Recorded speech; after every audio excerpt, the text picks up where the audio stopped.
Welcome back to We Want Picks. I'm Artem MMA, and I'm going to be breaking down the Contender Series week number 3 of the 2024 season. I'm coming off a couple of decent weeks. I did go 5-0 on picks on last week, but it was a fight card which all of the favorites won. So hopefully we can maybe see some underdogs start winning this season. And honestly, this card might be where we start to see a couple of upsets, because I think that this is actually a very difficult to predict card, and I think that there's a lot of dangerous fighters that I think could potentially be the underdog. Now, I am recording this video before odds do come out, as I do have a pretty busy weekend away from home, so it'll be interesting to see what the odds look like, especially if they do agree or disagree somewhat with my picks. But of course, with We Want Picks as well, I do these video forms in article form, and I will be putting up my article a little bit earlier than the videos do come out. So if you did want to check them out, you can sign up to the WeWantPicks.com premium membership for $10 per month, but you can get a 3-day free trial if you do sign up using my code ARTEM, and you can cancel at any time during that period of time. So with that being said, let's get into the predictions for week number 3. So kicking off the card is going to be Jack Duffy fighting against Nick Piccininni at flyweight, and this should be a very interesting stylistic matchup, as we have two grapplers, but two grapplers in different ways, because Jack Duffy is definitely more of a jiu-jitsu specialist. He's been practicing jiu-jitsu for all of his life, and if you do watch his fights, he's a very, very aggressive submission kind of guy, whereas Nick Piccininni is a very good wrestler. He has a very solid wrestling background in college and I believe high school as well, and he has now applied that into his MMA game. Jack Duffy's pretty interesting to me because I feel like he may have potentially, arguably, been given a little bit of a short end of the stick, because he was originally meant to fight against Mitch Raposo. If you guys don't know, Mitch Raposo was signed to the UFC and he fought on short notice, and then he was meant to be booked against Jose Ochoa. And Jose Ochoa, to my understanding, has potentially been signed to the UFC as well. So kind of a lot of interesting sort of stuff going on there, with Jack Duffy not getting signed to the promotion and now having to take on another short notice opponent. This is the third opponent now that he's had to take on, Nick Piccininni. And it's a very difficult matchup for him, I think, because he was originally meant to fight against Raposo, who we know is a pretty good wrestler, and then Jose Ochoa, I would say, was mostly a little bit of a striker, and now he's taking on Nick Piccininni, who is a very, very good wrestler. Now, both of these guys are good grapplers, and we do have Jack Duffy as the BJJ guy. You know it's serious when I've got the notes out. But Jack Duffy's a BJJ guy. He was actually, I believe, homeschooled, but he decided to go to high school so he could become a wrestler. So he has a high school wrestling background, and he does pair that in a little bit with his grappling. Now, Jack Duffy on the feet, I don't think really offers too much. He does just throw a lot of kicks, and I do think that there was a little bit of a red flag in this matchup against this guy called Narek Avgayan, because in the second round, he did start to slow down. The takedowns weren't coming as easy, and Avgayan was able to knock him down and do a lot of damage until, of course, eventually Jack Duffy did end up getting that submission win there. But then against this opponent here in Devin Jackson, he just dominated the fight, really. He took down Devin Jackson all 3 rounds at the start of the round and was able to take back position and control and dominate in back position. That's probably his best skill set, I think, is just being able to take the back very, very well. And with being able to take the back so well, you don't necessarily need to get a takedown on your opponent to be effective, because you, of course, can take the back in a clinch position. Another thing about Jack Duffy as well is he is a fast starter. As soon as the fight starts, he's kind of just running across the cage and then shooting for a takedown. That's kind of what he does. He doesn't mess around on the feet or anything like that. He is now taking on Nick Piccininni, who I have his wrestling credentials here. He is a 3-time D1 All-American, a 4-time Big 12 tournament champion in wrestling. He was training MMA at American Kickboxing Academy, but has now trained and has moved to Fortis MMA. Nick Piccininni, I know he's listed as a shorter fighter here, and although Jack Duffy is a pretty tall guy for the weight class, Piccininni is a massive flyweight. He's absolutely gigantic. He's a big guy, and of course, as you guys can kind of pick up, he is a very good wrestler as well. When he does get his takedowns, he is very dominant on top, and of course, from there, he does actually start to work in quite a bit of grappling. One thing that I was most impressed about Nick Piccininni's game is actually that he has very good cardio. He took this guy on called Jeremiah Park, who ended up fighting him until the 4th round. And Nick Piccininni in that 4th round was the guy still pushing the action, landed, I believe, 3 jabs in a row, and then just shot for a takedown and got it instantly. And that's another thing about his game as well, is I feel like out of the two, he's probably the more more comfortable striker, I should say. Now, I wouldn't say that he's necessarily like a great striker, because it definitely isn't the main part of his game. He is a wrestler. But I feel like that striking has developed pretty well, and he does seem pretty comfortable on the feet, even though I wouldn't call him an elite striker, if that does make sense. Now, I think this is a tough matchup both ways, because I do think that Jack Duffy probably could get taken down from Nick Piccininni with his wrestling background and the size, and the fact that Jack Duffy probably will be willing to pull guard. The thing about Jack Duffy that I did notice, though, is that he has just been dominant in all of his grappling kind of MMA fights that he had recently. He did take a big period of time off, so it'll be interesting to see how he looks like when he gets taken down. But I am going to go with the short notice guy here, Nick Piccininni. I feel like I can trust him to always be ready, always be in shape. And I do think that he should be able to get the takedowns and be able to control on top. Now, Piccininni's style isn't necessarily super exciting, so it'll be interesting to see how it kind of goes in the eyes of Dana White. But if he's able to maybe find a finish or something, it'll be interesting to see. But the way that Piccininni wins his fights is getting takedowns and then controlling on top. And I'm going to predict for that to happen in this fight. And now we have a very fun matchup between Malcolm Wellmaker and Adam Bramhald. I've been getting a lot of messages about Adam Bramhald. A lot of people in my comments have been telling me about Adam Bramhald. And I do understand why you can like him, because he is a very fun fighter to watch. He's very much a Muay Thai striker. He's very, very light on his feet. He holds his hands pretty high as well for a Muay Thai guy. And he's just very fast. He throws a lot of leg kicks. In the clinch, he's very dangerous as well, goes for a lot of trip takedowns. He took on another Muay Thai guy in his most recent fight, and Daniel Mallow, and just throughout the entire fight, every time there was a clinch, he just tripped over his opponent and pushed him down to the ground, and didn't want any of the grappling, because Bramhald, for the most part, really is a Muay Thai striker, and I would say that is what he is good at. He does have very good kicks to the legs. He does have those sweeps, which I did just mention, but I did not say that he does get hit a lot as well. This opponent here, in Daniel Mallow, is probably the best opponent he's fought, at least recently, because he really hasn't fought the best guys throughout his career. But Daniel Mallow was landing a couple of nice shots on him, even though Bramhald really was just controlling and dominating the striking in that fight. One thing about Bramhald as well, and this could just potentially be because he's a massive bantamweight, is that he does slow down quite a lot in his fights. And when he does slow down in his fights, his hands do lower, because he starts out the fights with the hands very high. And then as he does get a little bit more tired, the hands do lower a bit, and he does become a little bit more hittable. But he still does have good takedown defense for all 3 rounds. He's taking on Malcolm Wellmaker, and I feel like this is actually somewhat of a stylistic matchup where it is 2 strikers, but I actually was most impressed when looking at Malcolm Wellmaker by his grappling. I think that when this guy does get on the ground, he throws a lot of submissions up, and yes, that can get him put in some bad positions at moments, but I really do like the fact that he is just going for submissions over and over and over again, because I don't think that it will necessarily hurt him too much against someone like Adam Bramhald, who probably isn't going to want anything to do with the grappling. Now, thankfully, I was actually able to find, well, nearly every one of Malcolm Wellmaker's fights, except for his fight against Taylor Moore. I couldn't find that fight, but I was able to find every other one. Malcolm Wellmaker is a striker. He's a lot more of a sniper, because he is a somewhat low volume guy. He does really only throw 1 shot at a time, but when he does, it's very accurate, it's very well timed, and he typically does want to keep the fight on the feet. He has very good takedown defense, which I think has actually been showcased throughout his entire career, but I would say mostly in his fight here against Chase Butwell, even though Butwell was able to take him down a couple of times, and then this guy, Zachariah Kamara, was trying to take him down the whole fight as well, but he did showcase pretty good takedown defense in all of those fights there. On the feet, he is a sniper. He does have 1-shot power. He only really does throw 1 shot at a time. He doesn't really throw that many combinations, but when he does, he is typically throwing leg kicks as well as the straight shots as well from range.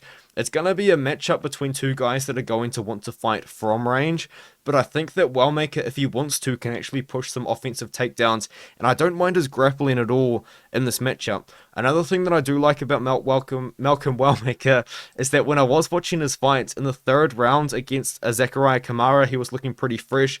even though he had to defend takedowns against Chase Butwell the entire first round, I thought he still looked pretty fresh in the second round. Even though in the second round he did get taken down by Butwell, he was able to knock him out pretty brutally. It was a very, very nice one-shot KO win there. And he did defend takedowns that whole fight and showed pretty good takedown defense doing that.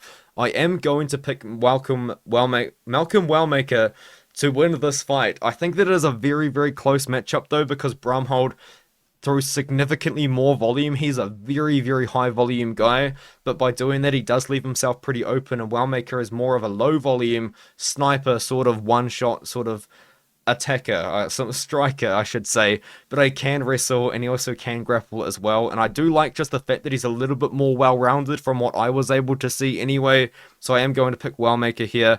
I think also the fact that I did see Bramhald slow down a lot in the third round, especially against Daniel Mello. If Wellmaker's the fresher guy in round 3, I think he could really go for it and maybe find a knockout or a submission late in the fight, so a late finish potentially for Malcolm Wellmaker. And now we can move on to the middleweights. I believe there's 2 middleweight fights on this one, and the first one is Marco Tulio fighting against Matthieu Duclos. I was very, very interested by Matthieu Duclos' most recent fight, and you can find them pretty easily. I'm pretty sure both of them are actually just on YouTube. And I was very confused because he did fight against this guy called Alexis Fontes, and in that fight, Fontes takes him down pretty early into the fight, and then throughout the whole minute and 18 seconds really that the fight lasts, he has a leg lock in, and Matthieu Duclos is trying to escape that leg lock. And then what actually ends up happening is, as Duclos escapes the leg lock and stands up, he may have potentially poked Fontes in the eye, or maybe like his heel or something kicked him in the eye, and Fontes just kind of wants to end the fight, and then the ref ends the fight by TKO when it could have maybe been argued to be a no contest. And then low-key, a very interesting finish happened against Gayson Santamoreno, and I actually have it written down here because I don't really know how else to describe it. But against Moreno, it looked like he quit because he back of headshots. So what happened in the Gayson Santamoreno fight was Gayson Santamoreno was laying on his back because Duclos was absolutely lighting up his legs the whole time. He's got very good leg kicks, and Moreno was laying on his back. And it looked like Duclos went to dive on top of him and take side control from the position, and may have potentially accidentally kneed him in the head, and then Moreno just quits from there. Yeah, but I guess maybe he was arguing back of the headshots. It was weird. Very, very weird fights that I've been watching from Duclos, and then the time that he did lose was against Yusuf Quabas, where both of these guys just went to war, to be honest with you, and he was walking around like a zombie, and he got finished by that way.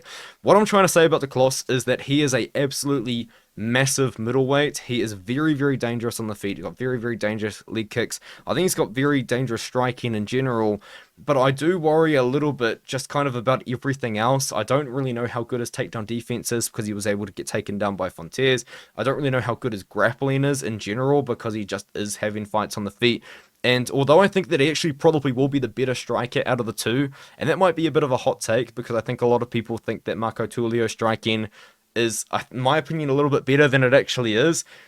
I don't think that he can defend the takedowns of Marco Tulio. Now, what I do worry about is that Marco Tulio is going to come out into this fight with a game plan to strike because he didn't get the contract in the last fight. But the reason why he didn't get the contract has kind of come down to quite a few potential reasons. I've heard that it was a short notice replacement for the Belgari fight, which it was, but also they didn't like the fact that Yusri Belgari was sick, and Tulio didn't really capitalize on that, so we didn't get a full 100% Belgari, apparently. There's kind of a lot of reasons, I guess, kind of from behind the scenes, but it doesn't matter. Tulio didn't get the contract, and then he looked really good in his return to Kemi dos Santos. In that fight against Kemi dos Santos, he looked very, very fast on the feet. He was punching, he was jabbing to the head, to the body, looking pretty nice. He was getting his takedowns as well with the clinch. He was looking very good on the ground as well, and he did end up getting a one-shot knockout, kind of just straight out of the clinch, really. I do worry about this matchup somewhat. Now, I think that Marco Tulio will potentially be a massive favourite. We might see him be the biggest favourite on the card, and I am going to pick him to win by submission. But I do just worry a little bit about the striking. I don't think that Marco Tulio striking is actually as good as what a lot of people think it is. I think he does lack a little bit of defense, and I also think he does too much on the feet as well. Like, you see this guy throwing flying knees and spinning kicks against Kimi dos Santos. I think he even threw spinning kicks against Yusri Belgari and got capitalized against too, because Yusri Belgari was sniping him on the feet for moments in that fight. So I worry about that, but Duclos at the end of the day, he's just a weird fighter to tape study, man. I don't really know how to describe it. I'll be honest, he's just a very dangerous striker, but I do think Tulio can go out there. I think he's going to get the takedowns, and I think when he does get the takedowns, he's going to get a submission in the first or the second round. Now we can move on to Michael Aswell taking on Bogdan Grad. Now, this is a fight which I'm not too confident in, I will be honest with you, because both guys, I feel like, are actually somewhat of another mirror matchup in a way, because both guys are good boxers. Michael Aswell is a boxer that really loves to stand in the pocket. Now, that is a good thing and also a bad thing. The good thing is that he is always pressuring forward against his opponent, and he's always landing big shots because of it. But the bad thing is that he stays in the pocket for way too long, and he even got caught doing that against Yadir Devel, who was able to actually get him with a very good counter and drop him in the first round of that fight, and then was able to win by just kind of taking the back. Aswell is a very pressure-forward fighter. He does crash forward a lot in the pocket. He does throw a lot of strikes in the pocket. And overall, I would say he is probably actually the more technical striker out of these two. And I would say he's definitely the better boxer out of these two. One thing that I do worry about Michael Aswell is just the fact that in the first round, he is very, very aggressive. But then he slows down a lot, and he becomes a lot more low volume in round 2 and round 3. And that especially did happen in his fight against Josh Altum, which I do believe actually lasted quite a pretty long period of time. That went to round 4, ended by doctor stoppage. But in round 1, if you watch it, Michael Aswell looks really, really good. He's throwing high volume, he's landing big shots. Altum was landing some pretty good shots as well. And then in round 2 and 3, the volume definitely decreased. But one thing I will say is in the 4th round, or 3rd round, I should say, he was looking fine though. Like the cardio was looking good, and he was able to push a pace. And I think that's one thing that he's definitely going to have a very big advantage over Bogdan Grad in, is the cardio, because I have seen Bogdan Grad slow down before.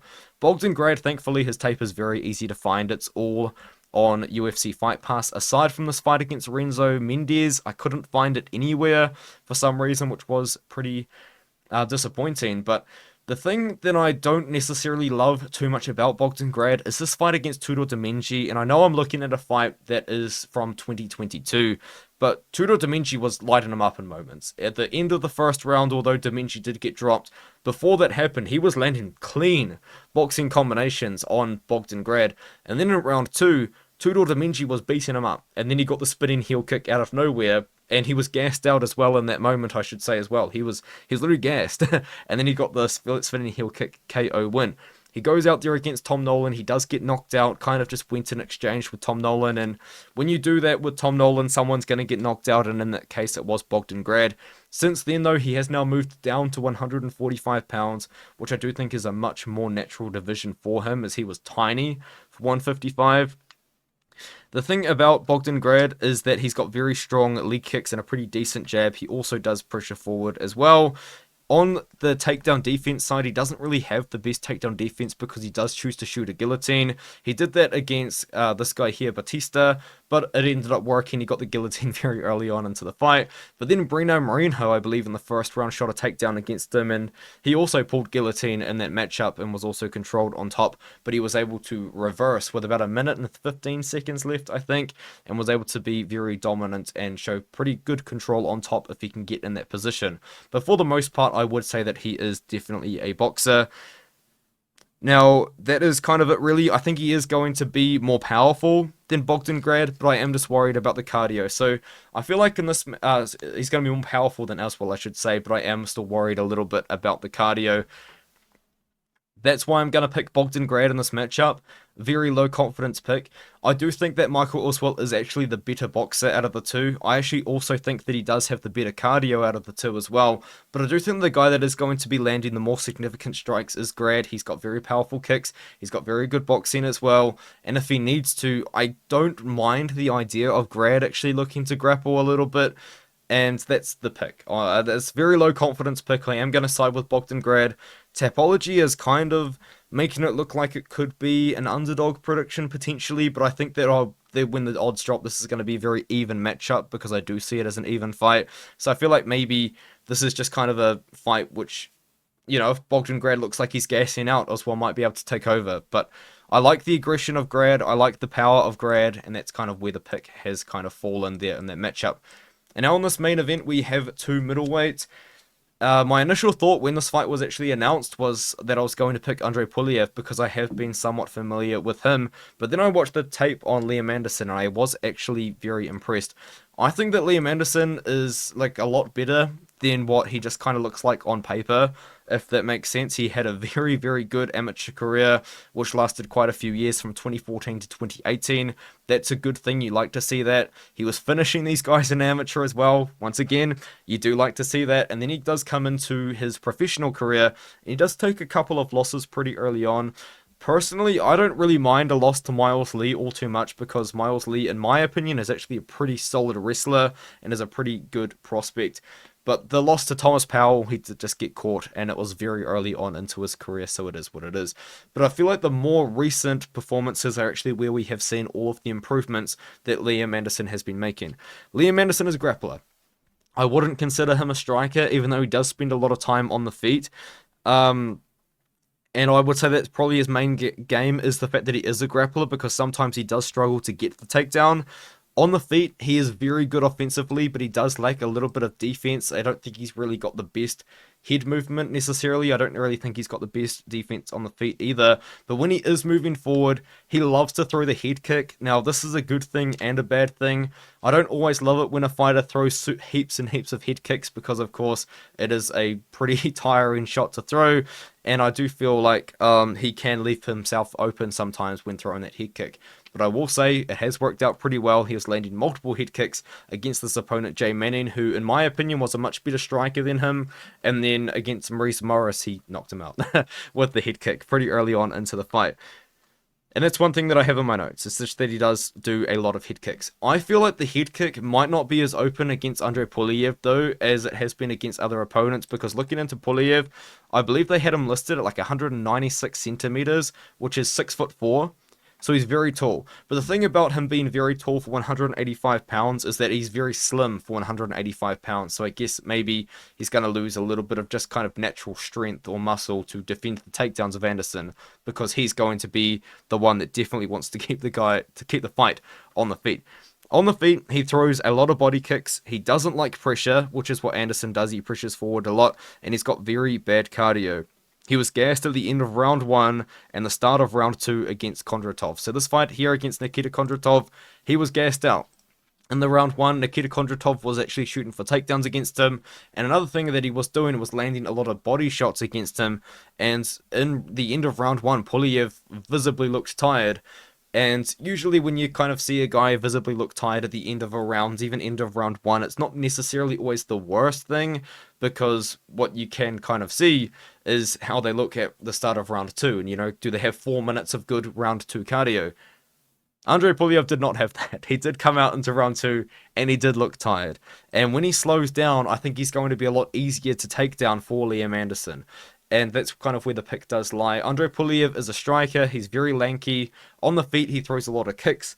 That's kind of all he does, is that he throws a lot of body kicks. He doesn't really like pressure. He doesn't like being brought back, because he wants to throw his kicks, and it's a lot harder to do that when you are moving backwards. And I think that Liam Anderson is going to find success in this matchup, moving forwards, clinching against Andrey Pulyaev, and then attempting the takedowns. Now, Anderson doesn't have the best offensive takedowns. I have seen him struggle to get takedowns quite a bit. He did struggle to take down Jay Manning quite a lot, but as soon as he got it down, he got the finish by rear naked choke, so that's pretty good to see. I think against Pulyaev, he's going to be pressuring Pulyaev backwards, pushing him up against the cage in the clinch, trying to get the takedown. I think he's eventually going to get it. If Andrey Pulyaev doesn't get that round 1 finish by knockout, I think that's where Anderson can take over with his wrestling and his grappling, and I am going to pick Liam Anderson to win by submission in round number 2 or round number 3. And just looking at the Tapology votes, that could be an underdog pick, but I'll be honest with you guys, looking at the tape, I think the odds makers genuinely might favour Anderson, but we're going to be interested to see, of course, when the odds do drop. But with that being said, let me know what you think of my predictions. Do you agree? Do you disagree? I feel like this is actually the card where I think a lot of people will have different picks, and that's what's going to make it super interesting. But, of course, with that being said, let me know what you think again, and I'll see you guys in the next video.